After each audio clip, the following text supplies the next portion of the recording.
2014년 한 해가 다 가고 있습니다. 마지막 주일입니다.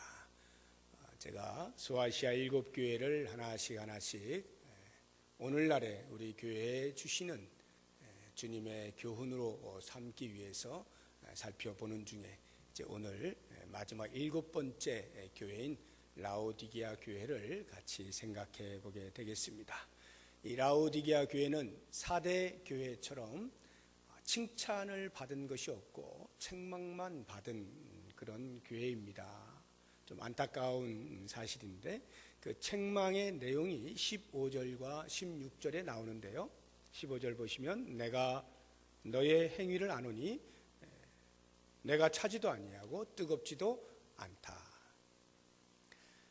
신앙의 행위가 차지도 않고 뜨겁지도 않은 것, 16절에 그것을 미지근하다라고 표현을 하고 있습니다. 미지근한 것에 대한, 다시 말하면 미지근한 신앙 행위에 대해서 책망을 하신 것입니다.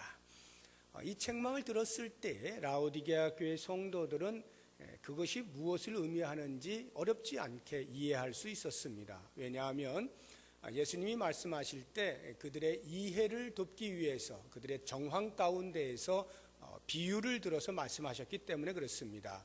이 차거나 덥거나 미지근하다는 말은 다 물과 관련이 된 것인데요. 라오디게아라고 하는 지역이 위로 히에라폴리스라는 지역과 옆으로 골로새라고 하는 이 세 지역이 마치 삼각주처럼 이렇게 함께 있는데요. 히에라폴리스라고 하는 도시는 뜨거운 물, 온천이 잘 나오기로 유명한 도시였습니다. 그리고 골로새 지역은 차가운 샘, 우물이 또 잘 나오는 그런 곳이었습니다. 그런데 라오디게아라고 하는 지역만큼은 물이 부족해요. 식수가 부족하다 보니까 물을 끌어다가 쓸 수밖에 없는데 그러다 보니 자연히 수도관을 설치해야 되고 수도관을 통하여서 흐르는 물들은 어쩔 수 없이 미지근해지게 되는 것이죠. 바로 이와 같은 그들의 정황을 비유로 그들의 신앙을 말씀해주고 있는 것입니다. 뜨겁지도 않고 차지도 않고 너희들은 지금 미지근한 상태다라고 하는 말이죠. 우리가 이 말씀을 한두 번 들은 것이 아닌데 이 말씀을 들을 때마다 뜨거운 게 뭐고 찬 게 뭐냐라고 하는 것에 대한 궁금증이 있습니다. 그래서 그동안에 많이 이야기되어져 왔던 것들이 뜨거운 것은 하나님에 대한 열정, 하나님을 섬기고 예수를 믿는 그 열정, 그것을 이제 뜨거움이라 많이 표현을 했고, 차갑다는 것은 그 반대, 하나님을 오히려 냉대하는, 무시하고 거절하는 이러한 것으로 여러 학자들이 이야기를 해왔고, 그래서 심지어는 이런 이야기까지 있었습니다. 하나님을 적극적으로 거부하는 것, 거절하는 것이 미지근한 것보다 차라리 낫다라는 말까지 나돌 정도로 이 뜨거운 것과 찬 것을 그렇게 구별을 했고, 그 가운데 신앙의 회색지대를 이제 미지근함으로 이제 보아온 것입니다. 그런 부분에 대해서 최근에는 또 일부 학자들은 뜨겁고 차다는 것은 그렇게 하나님을 잘 믿고 안 믿고의 문제가 아니라 하나님을 잘 믿는데 가슴으로는 뜨겁게, 감정적으로 뜨겁게 믿는 것이고, 이성으로는, 머리로는 차갑게, 냉철하게, 논리적으로 하나님의 말씀을 잘 깨닫는 이것이 뜨거움과 차가운 것이다 라고 이렇게 설명을 또 하기도 합니다. 그러나 무엇이 되었든 중요한 것은 뜨거운 게 뭐고 찬 게 뭐냐가 아닙니다. 오늘 이 본문의 말씀에서는 미지근함이 무엇이냐를 우리가 보아야 돼요. 그 미지근함이 안 좋다는 것을 말씀하기 위해서 예수님께서 뜨거운 것과 찬 것을 말씀하신 것에 불과합니다. 그러니까 그 뜨거운 것과 찬 것이 신앙적으로 무엇을 말하느냐라고 하는 것에는 크게 관심을 안 가지셔도 되고요. 이제 이 미지근함에 대해서 우리가 집중적으로 한번 같이 생각을 해 보려고 합니다. 영적인 어정쩡함, 이게 미지근이에요. 이리로 갈까 저리로 갈까 머뭇 주저 망설이는 거, 그리고 이것도 아니고 저것도 아닌 것이 양쪽에 다리를 하나씩 걸쳐놓고 있는 이러한 거, 이런 것을 가르쳐서 미지근하다라고 표현을 하고 있는 것입니다. 이것이 대단히 무익하다는 것이고요. 그런 그 미지근한 수도관에서 이렇게 나온 물을 마시려고 생각해 보세요. 얼마나 역겹습니까? 잘 안 넘어가는 거예요. 그런 신앙의 상태가 라오디게아 교회의 성도들의 모습인 것이죠. 그러면 어느 정도로 미지근하냐? 예수님이 말씀하십니다. 16절의 뒷부분에 내 입에서 너를 토하여 버리리라. 토하여 버리고 싶을 정도로, 토하여 버릴 수밖에 없는, 토하여 버려야만 한, 토하여 버릴 수밖에 없는 그러한 미지근함이 그들의 모습이었습니다. 그럼 그 미지근한 행위의 내용이 뭔지 17절에 이렇게 이야기합니다. 내가 말하기를 나는 부자라 부요하여 부족한 것이 없다. 부요하여 부족한 것이 없다. 그러니까 신앙의 자기 만족 속에 안주하고 있는 것입니다. 그러다 보니까 이 정도면 됐지라고 하는 것이 그들로 하여금 신앙적 미지근함, 신앙적 회색지대 속으로 들어가게 만들었다는 것이죠. 이 정도면 하나님께서 우리의 신앙에 대해서 참 기뻐하실 거야 라고 생각하는 그 신앙의 자만, 이것이 미지근함인 것입니다. 실제로 그 라오디게아라고 하는 지역은요, 무역의 요충지였습니다. 그래서 활발한 무역이 일어났고요. 뿐만 아니라 금융업이 발달해서 큰 은행이 있었고, 또 양모업, 양의 털을 깎아서 피복을 만드는 이런 양모업이 발달을 했고요. 심지어는 이 안약, 프리기안 파우더라고 하는 이 안약이, 그 의과대학이 큰 게 있었는데, 그런 데서 이제 개발이 되어져서 생산이 되는 이런 것들로 인해서 그 라오디게아 도시는 상당히 물질적 풍요를 누리는 그런 도시였어요. 그러다 보니까 예수님께서 이제 말씀을 하시는 거죠. 너희들이 부요하여 부족한 것이 없다 하는구나. 그것은 그들의 물질적인 부요와 더불어서 그것으로 인하여 신앙적으로도 부족함이 없다라고 여기고 있는 그들에 대하여 말씀을 하고 있는 것이에요. 물질이 많잖아요. 그러니까 물질이 많은 성도들이 교회 안에 신앙생활 할 때 어떻게 하겠습니까? 당연히 교회에 헌금을 많이 하겠죠. 여러 가지 일들을 많이 하겠죠. 그런 일들을 많이 하다 보니까 그들의 마음속에는 우리가 이 정도로 신앙생활을 하고 있다라고 하는 자만심이 생긴 겁니다.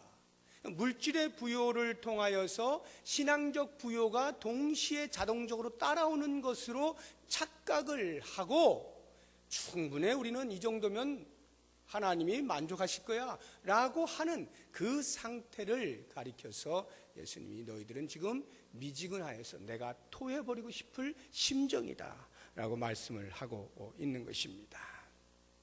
예수님은 그러한 라오디게아 교회 성도들에게 이렇게 지적을 하고 있어요. 17절 뒷부분에 너희들은 부족한 것이 없다고 하는데 내가 보기엔 내 곤고한 것과 가련한 것과 가난한 것과 눈먼 것과 벌거벗은 것을 알지 못하는구나. 너희들은 영적으로 부유한 자들 같지만 사실은 대단히 비참한 자들이다.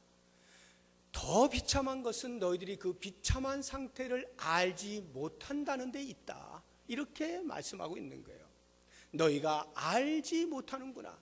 너희의 현 주소가 무엇인지를 모르는구나. 지금 너희들이 어떤 상태에 있는지를 전혀 알지 못한 채 이 정도면 됐어요, 됐어 라고 현 자리에 주저앉아 있으면서 스스로 만족해하면서 살아가고 있다라고 하는 것이죠.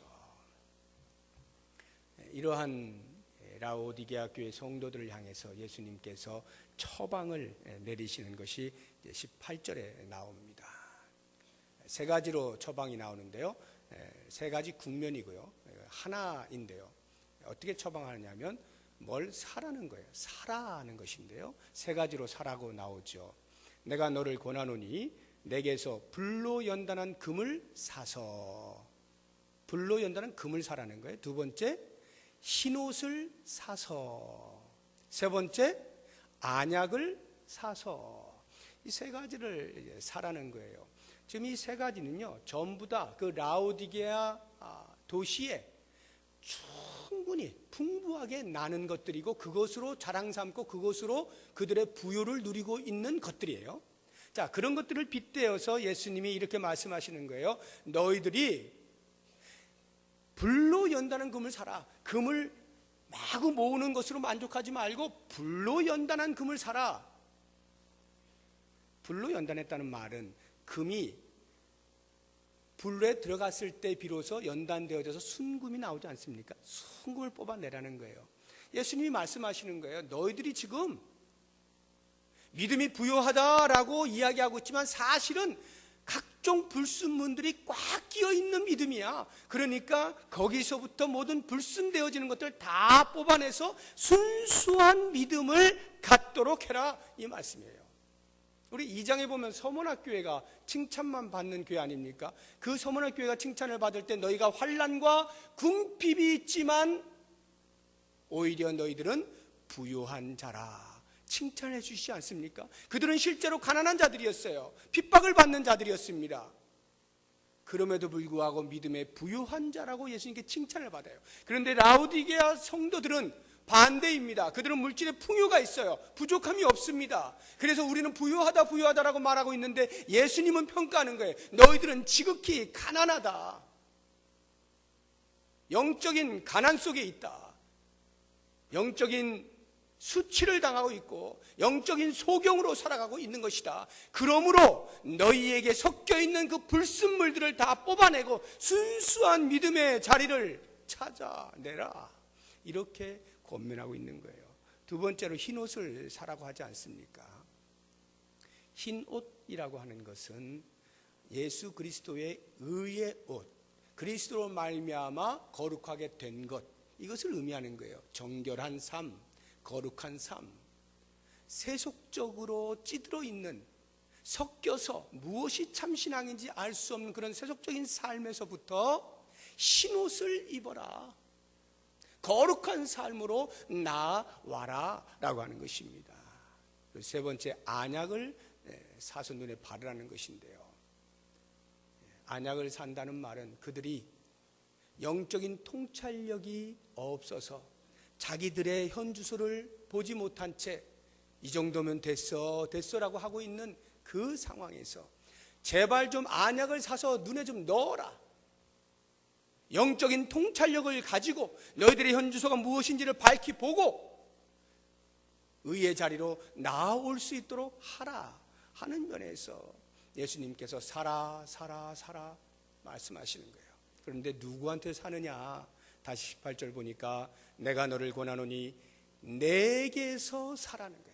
예수님이 말씀하십니다. 나에게 와서 그런 것들을 사라. 과연 예수님께 와서 사라고 하시는 말씀의 의미가 무엇인지는 그것을 살 때 무엇을 지불하여 사야 되는가라고 하는 것과 깊은 관련이 있어요. 19절을 보십시오. 우리가 만약에 그것을 사야 한다면 무엇을 지불해야 되는가? 물은 내가 사랑하는 자를 책망하여 징계하노니 그러므로 내가 열심을 내라 회개하라. 회개가 지불해야 될 비용입니다. 라오디게아 교회 성도들은 회개를 지불함으로써 비로소 불로서 연단되어진 금을 살 수가 있고 의의 옷을, 흰옷을 살 수가 있고 안약을 살 수가 있는 겁니다. 여기에서 열심을 내라 회개하라 하는 말의 의미가 무엇인지 주로 우리는 이렇게 이해를 이제 해왔습니다. 여기 열심을 내라 회개하라, 무엇에 대해 열심을 내느냐? 미지근하다 책망을 받지 않습니까? 그 미지근함에 대해서 열심을 내라. 우리는 이만하면 됐어 라고, 우리는 부유한 자야 라고 하는 그 자만심에 대하여 회개하라 라고 하는 것으로 많이 이해를 해왔고, 그렇게 틀리는 것도 아닙니다. 그러나 보다 더 원어적으로 우리가 보자고 하면 이것은 두 개의 다른 동사라기보다는 회개를 하는데 열심을 내어서 회개하라 이런 말이에요. 열심을 내어서 회개하라. 회개를 할 때 대충 하고 말지 말고 진짜로 회개하라. 가슴을 찢어내는 회개를 해라. 너희들의 미지근함에 대하여 가슴을 찢고 회개해서 그 회개를 비용으로 지불함으로써 비로소 순수한 믿음으로 나아오고 거룩한 삶으로 나아오고 영적인 통찰력을 가지고 주님이 기뻐하시는 삶을 살아라. 이렇게 말씀하고 있는 것입니다. 자, 그렇다고 한다면 회개하라고 하는 것인데 좀 더 구체적으로 뭘 회개하는가? 그들의 삶에서 부요하다 보니까, 그리고 그 부요 속에서 신앙적 행위를 나름대로 하고 있다 보니까 예수님이 없어도 신앙 행위를 하는데 별로 어려움이 없는 거예요. 예수님이 없어도 될 것 같고 예수님이 없어도 살 수 있을 것 같은 거예요. 실제로는 예수님 부르기는 하고 예배를 드리고는 있지만 정작 그들의 삶의 중심에서, 마음의 중심에서 예수님이 계시지는 않는 것입니다.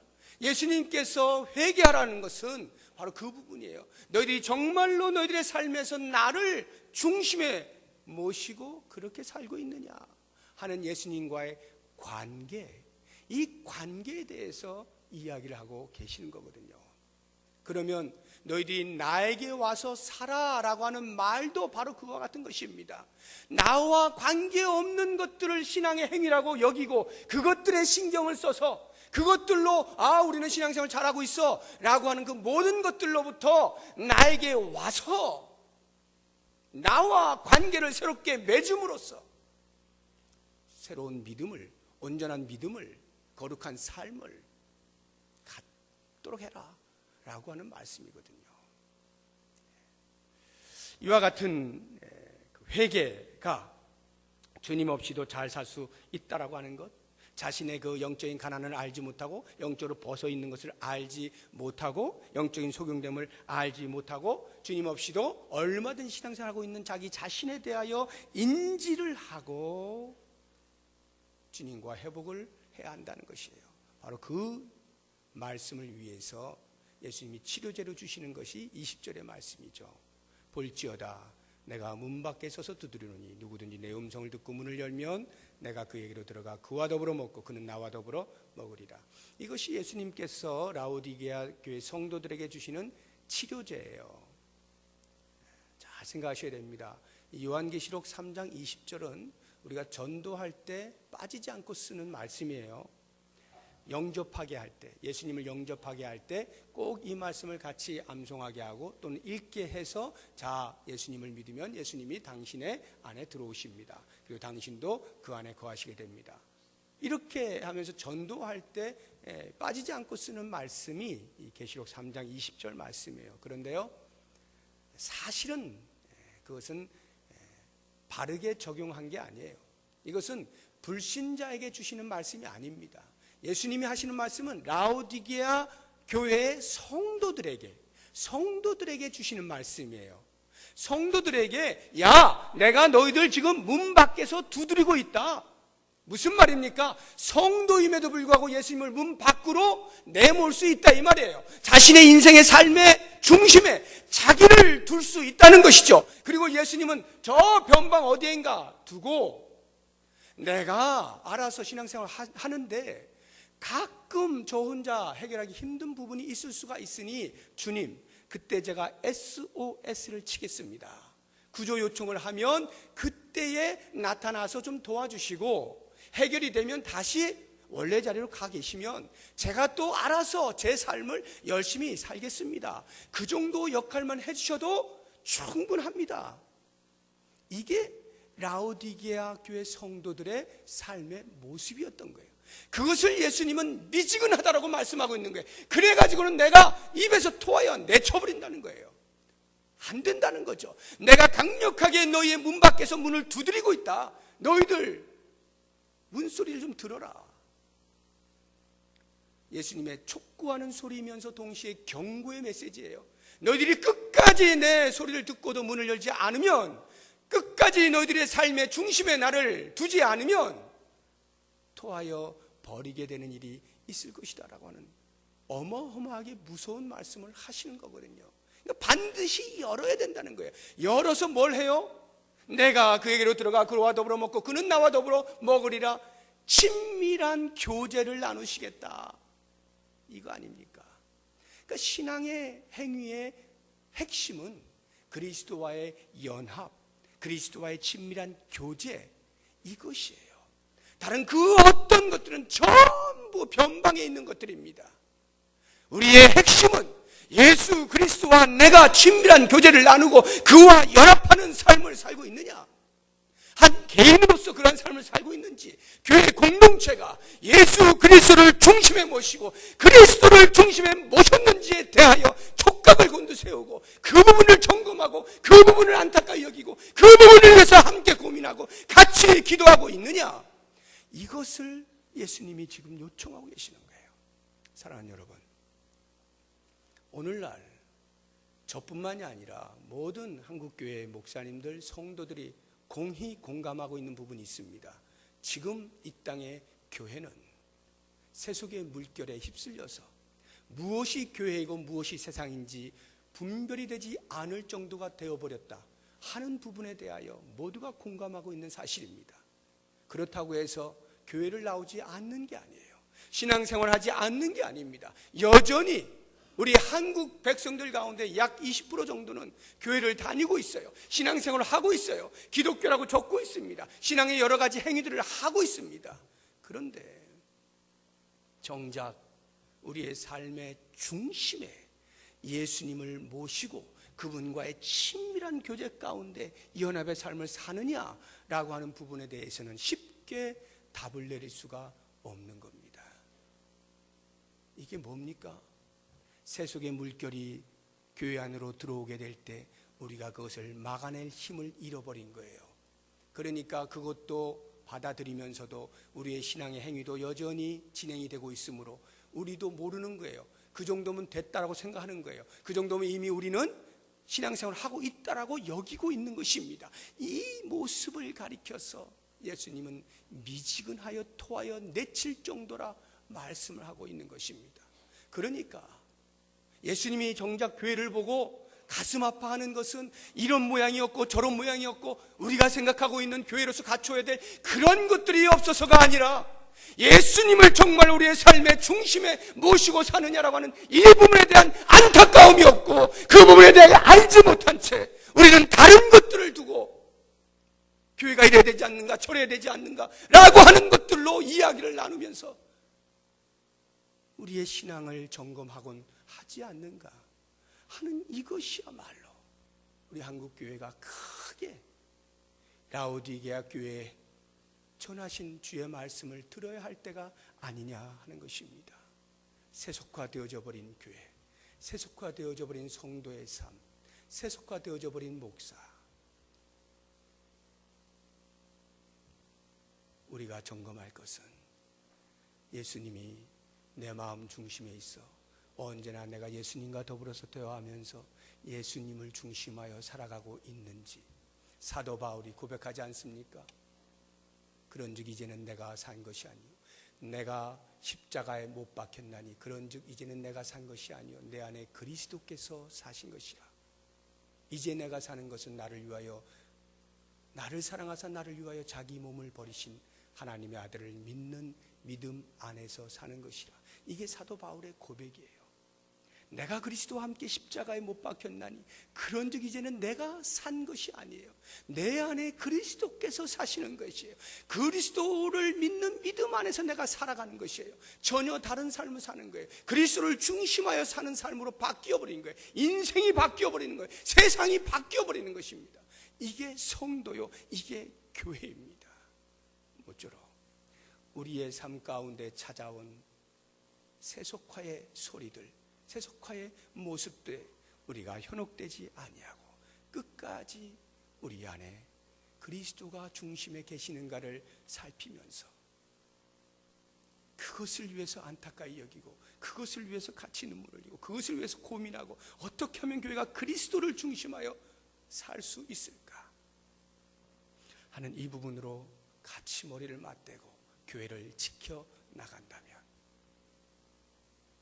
하나님께서는 이 시대에 남은 자를 세우시는 것처럼 우리 교회를 남은 교회로서 사용하시지 않을까 하는 생각이 듭니다. 모쪼록 그리스도와 친밀한 교제 가운데 미지근하지 아니하고 차거나 덥거나 분명한 신앙의 색깔을 가지고 그리스도 중심으로 살아갈 수 있는 우리의 삶, 우리 교회의 삶이 될 수 있기를 주의 이름으로 축복합니다. 기도하겠습니다. 하나님,